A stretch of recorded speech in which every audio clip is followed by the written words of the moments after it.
네, 오늘 부활주일입니다. 전도하고 초청하며 또 예배하는 날이기도 하죠. 예수님의 부활은 문제가 많은 세상을 살아가는 모든 사람들에게 하나님의 용서, 하나님의 만족, 하나님의 대속, 하나님의 구원, 하나님의 계시, 하나님의 승리로 정리가 되는 십자가가 확실하다라는 역사적 사건입니다. 그래서 이미 신앙생활 하시는 분이나 아직 신앙생활 하지 않더라도 우리가 함께 부활을 기뻐할 수 있다라고 생각이 됩니다. 그래서 한 번 더 우리가 이 부활을 기뻐하면서 한번 부활의 인사 나누도록 하겠습니다. 예수님의 부활을 축하합니다. 네, 베드로가 오늘날 튀르키, 옛날에는 터키라고 했죠. 이 터키 지역에 있던 교회들에게 편지를 쓴 내용입니다. 이 교회를 흩어진 나그네라고 불렀는데요. 신앙적으로 나그네는 이 땅을 살아가지만 이 땅이 전부라고 생각하지 않고 천국을 향해 걸어가는 사람들을 일컫습니다. 그리고 이 편지를 쓰면서 천국을 향해 걸어가는 이 사람들에게 가장 먼저 언급한 것이 바로 산소망입니다. 그 이유를 베드로는 이렇게 설명합니다. 예수님의 부활 때문이다. 그러니까 산소망을 이야기할 수 있는 이유는 예수님의 부활 때문이다 라고 이야기하고 있습니다. 그렇다면 왜 베드로는 천국을 향해 걸어가는 사람들에게 이렇게 산소망에 대해서 가르치고 있는 것일까? 이 질문에 답하기 위해서 먼저 여러분에게 질문을 한번 해보도록 하죠. 여러분들은 어떤 경우에 소망을 이야기하시죠?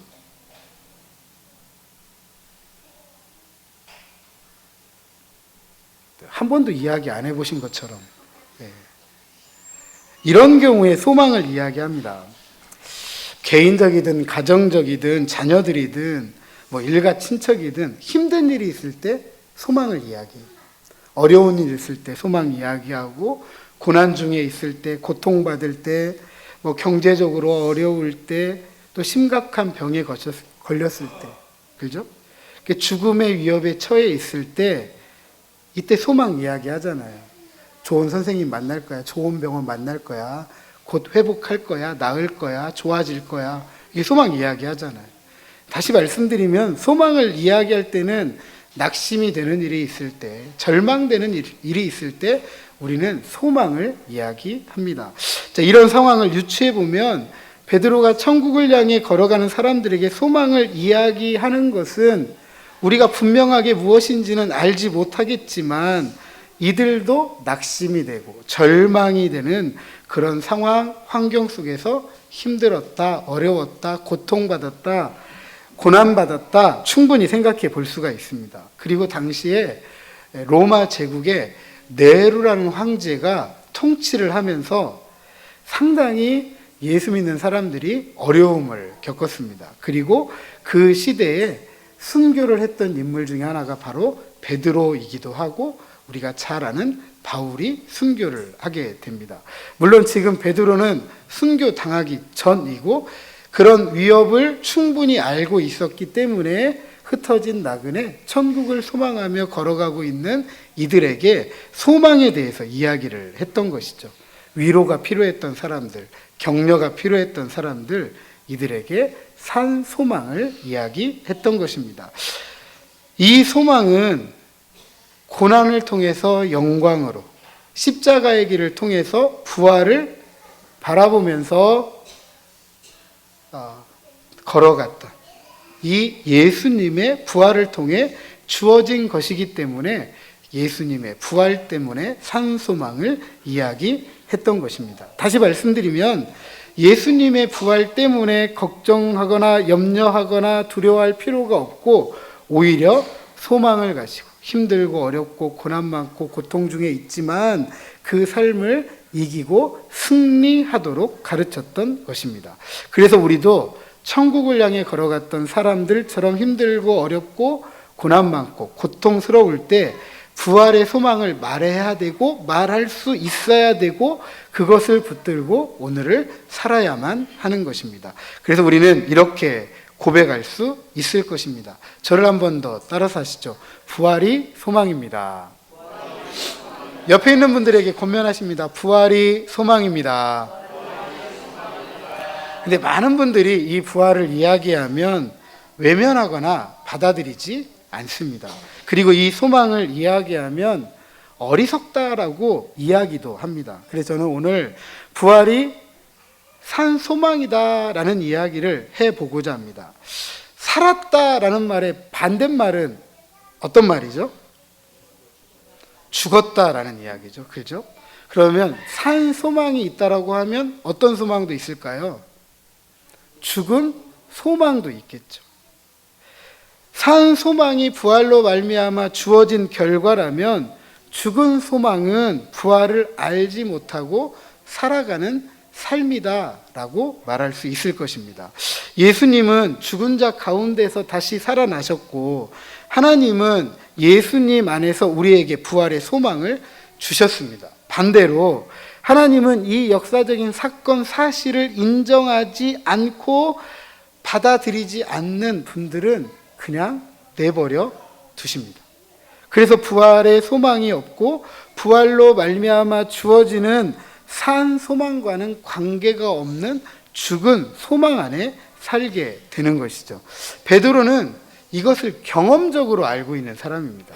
베드로는 주님의 제자였습니다. 그럼에도 불구하고 예수님이 저 십자가 위에서 죽으실 때 예수님이 붙잡히시고 고난받고 십자가의 길을 걸어가실 때 나는 저 사람의 제자가 아니다 라고 3번이나 부인을 하고 배신했던 사람입니다.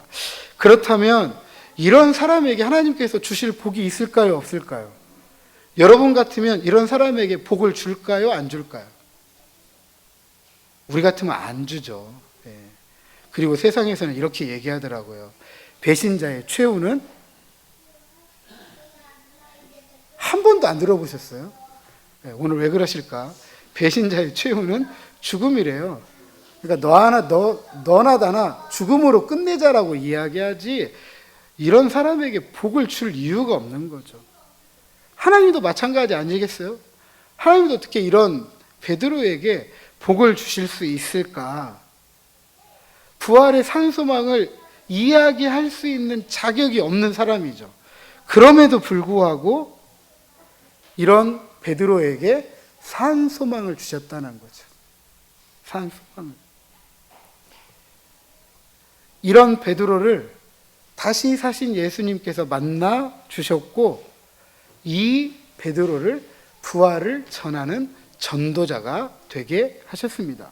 베드로는 주님을 부인한 지난날이 부끄러웠죠. 하지만 다시 사신 주님을 만나고는 부활의 전도자가 된 일을 찬송하지 않을 수가 없었습니다. 나 같은 사람도, 나 같은 사람까지도 하나님께서 사랑하셨다는 거죠. 물론 오늘 우리는 베드로와 같이 부활하신 주님을 만나지는 않았습니다.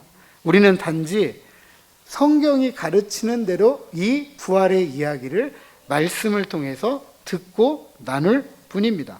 하지만 이 말씀을 통해서 듣고 나눌 때 이 말씀은 하나님의 말씀이기 때문에 이 말씀을 믿음으로 받아들일 때 그 부활을 우리도 알게 되고 믿음으로 소유하게 되는 것이죠. 이렇게 만나는 부활하신 주님을 우리가 인정하고 받아들인다. 다시 말씀드려서 영접하게 되면 우리에게도 산 소망이 주어지게 되는 것입니다. 이것은 아주 단순하지만 굉장히 혁명적이죠. 왜냐하면 세상에서 천국 가려면 할 일이 좀 많은 것 같아요.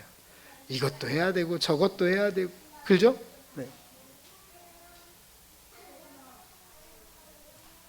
만약에 교회 용어로 쓴다고 한다면 헌금을 한다면 천국 가려면 적게 해야 돼요? 많이 해야 돼요? 많이 해야죠. 할 수만 있으면 더 많이 해야죠. 네, 할 수만 있으면. 조건들이 많아요. 조건들이. 그죠? 우리 어른들 그런 얘기 많아야 돼. 못 배우셨다고. 그렇게 따지면 글도 알아야 돼. 글만 알면 되겠어요? 배우려면 많이 배우셔야 되죠. 그죠? 돈도 필요하고 건강도 필요해요. 이것저것 하려면 건강 필요하죠. 그런데 연세가 들고 나이가 들면 건강은 옛날 같지 않아요? 옛날 같지 않아요. 할 수 있는 것이 갈수록 적어져요. 참 따질 것 많습니다. 그리고 그것이 충족되지 못하면 나는 천국과 거리가 멀다라고 생각하시는 경우가 참 많습니다. 그런데 천국을 받아들이는 이 산 소망은 한 가지만 있으면 됩니다. 그것은 믿음입니다. 믿음은 돈이 아니에요. 믿음은 배움도 아니고 건강도 아닙니다. 그냥 그 사실을 뭐 하면 돼요? 받아들이면 되는 거예요. 받아들이면. 그러면 그것이 누구 것이 돼요? 누구 것이 되죠? 내 것이 되는 거죠. 받아들이면 내 것이에요. 선물을 줬어요. 그러면 선물을 받았으면 그 선물은 준 사람 거예요? 받은 사람 거예요? 왜 그러실까? 내 거라고 하면 좀 세속적일까? 그 사람 거라고 주는 거잖아요. 선물은 주는 사람의 기쁨이죠. 그죠? 그걸 받아주면 주는 사람의 기쁨인 거예요. 믿음 한 가지만 필요합니다. 이 믿음이 확실한 산 소망을 누리게 하는 것이죠. 그래서 믿음과 소망은 동전의 양면과 같은 거예요. 믿기만 하면 의심할 여지 없이 산 소망, 천국 소망을 갖게 되는 것입니다.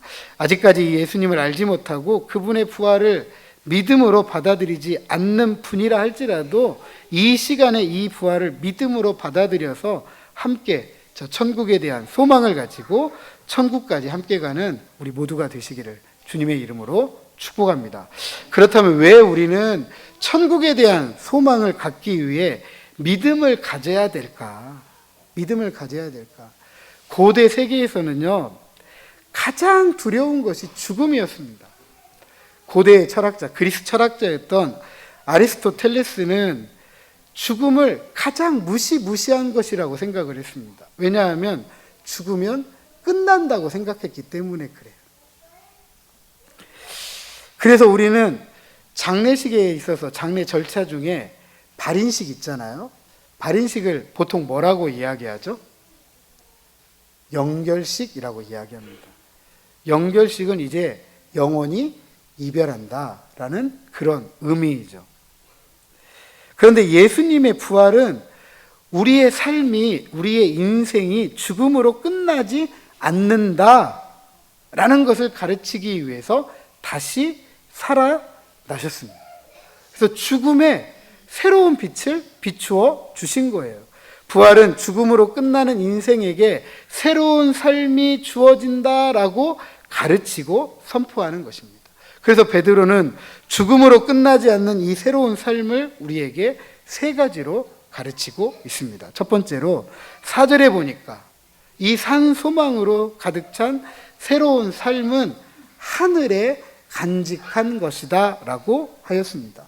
그것은 썩지 않는다, 더럽지 않다, 쇠하지 않는 기업이다 라고 합니다. 즉 세월에 따라 변하지 않는 영원한 것이다. 요한복음 3장 3절과 고린도전서 15장 50절에 보니까 이 기업을 하나님 나라 천국이라고 하였습니다. 천국은 영원히 변하지 않는 나라입니다.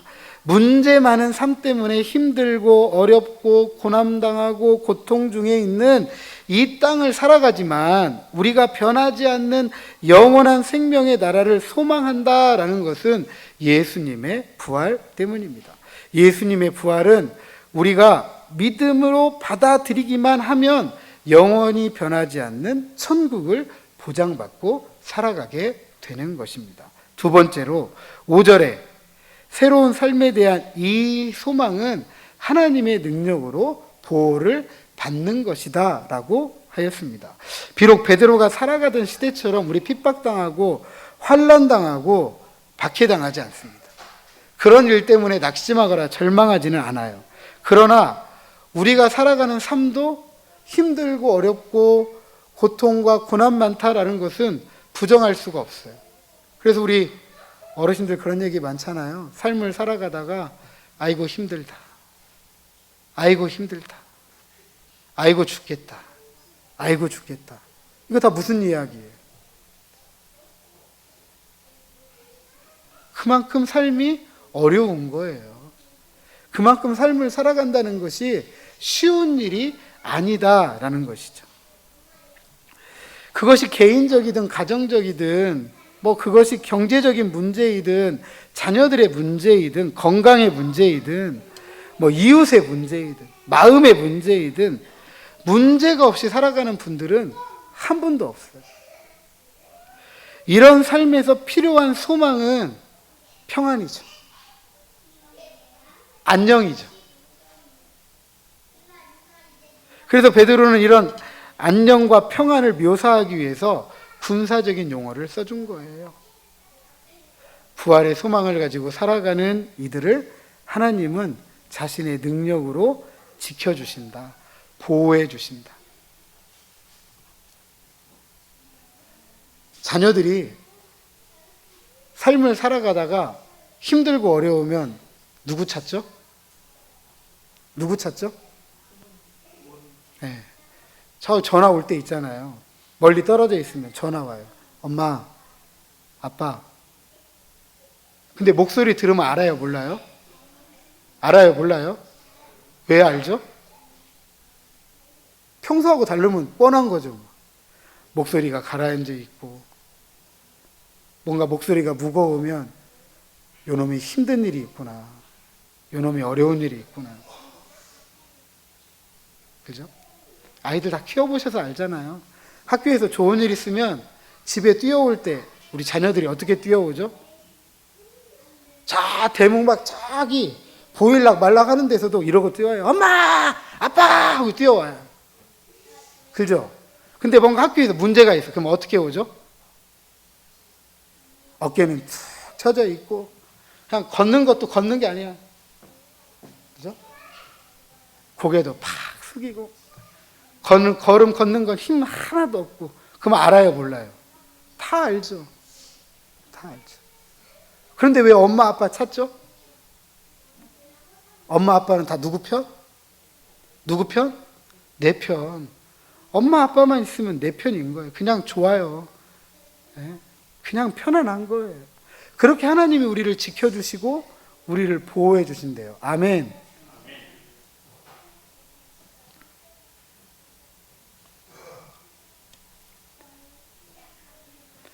예수님이 죽음에서 다시 살아나셔서 바로 우리에게 낙심하고 절망된 이런 삶을 지켜주시고 보호해 주시는 분이다.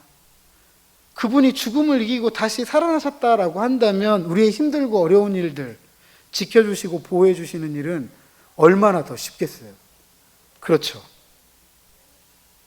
그래서 6절에 베드로는 크게 기뻐한다. 어떤 분은 이렇게 표현합니다. 크게 날뛴다. 기뻐 날뛴다. 이렇게 표현을 합니다.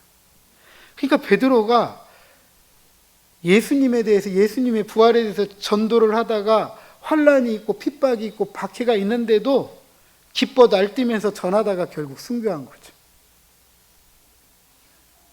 세 번째로 새로운 삶의 소망은 7절에 보니까 마지막 날에 칭찬과 영광과 존귀를 얻게 하는 것이다 라고 했습니다. 부활로 말미암아 우리에게 주어진 이 산 소망이 거짓이 아니라 참이기 때문입니다. 이 참 소망은 금을 재련하듯 우리의 믿음을 단련하는 거죠. 금을 재련하는 이유는 뭐냐면 금 안에 있는 불순물을 제거하고 순금을 만들기 위한 것인 것처럼 우리의 믿음을 순수한 믿음으로 만들어가는 거죠. 금을 비교한 이유는 뭐냐면 금보다 이 믿음을 더 귀한 것으로 받으신다라는 사실입니다. 더 쉽게 말씀드리면 영원하다 싶은 금도 사라지잖아요. 없어지잖아요. 그런데 부활에 대한 소망은 사라지지 않는다. 부활의 소망으로 말미암아 주어진 새로운 삶, 즉 천국을 받아 누리는 삶은 없어지지 않는다. 마지막 날에 칭찬받을 만한 믿음이다. 영광스러운 믿음이다. 존귀한 믿음이다. 라고 가르치고 있는 것입니다. 그리고 그 결과가 무엇이냐? 우리 9절 읽어봤지만 한 번 더 읽어보도록 하겠습니다. 9절 같이 읽습니다. 시작. 영혼의 구원을 받음이라. 아멘. 이 믿음을 가지신 분은 결국 무엇을 받는다? 구원을 받는다. 아멘. 천국을 받아들이고 천국을 향해 나아갈 수 있는 거예요. 천국은 하나님과 함께 영원토록 하나님의 충만한 삶을 함께 살아가는 것입니다. 이 모든 것이 부활로 말미암아 우리에게 주어진 산 소망이기에 우리 모두가 이 믿음을 가지고 저 천국까지 함께 걸어가야만 될 줄로 믿습니다. 사랑하는 성도 여러분, 부활절의 소망은 확신할 수 있는 것입니다. 우리의 미래, 저 천국에서의 완전하고 온전한 삶에 대해서 확신할 수 있다라는 것입니다. 왜냐하면 예수님께서 부활하셨기 때문입니다. 이 부활 때문에 하나님은 새로운 삶을 우리를 위해 하늘에 간직하셨고 이 믿음을 지키고 살아갈 수 있도록 보호해 주시고 지켜주실 뿐만 아니라 그 끝에는 이 믿음이 인정받을 만한 믿음이다라고 칭찬하고 영광스럽고 존귀할 만한 것이다 라고 말씀해 주시는 것입니다. 그러므로 이 부활을 믿음으로 받아들여서 하나님과 함께 살아가는 영원한 생명을 가지고 저 천국까지 함께 걸어가야 할 것입니다. 부디 하늘의 복된 소식, 산 소망을 가지고 힘들고 어렵고 고난당하고 고통 많은 세상 속에서 오늘을 넉넉하게 이기고 또한 우리 이웃들에게 이 부활의 산 소망을 힘있게 전하며 하나님 나라 천국 함께 받아들이고 함께 저 천국까지 걸어가는 저와 여러분 우리 모두가 되시기를 주님의 이름으로 축복합니다.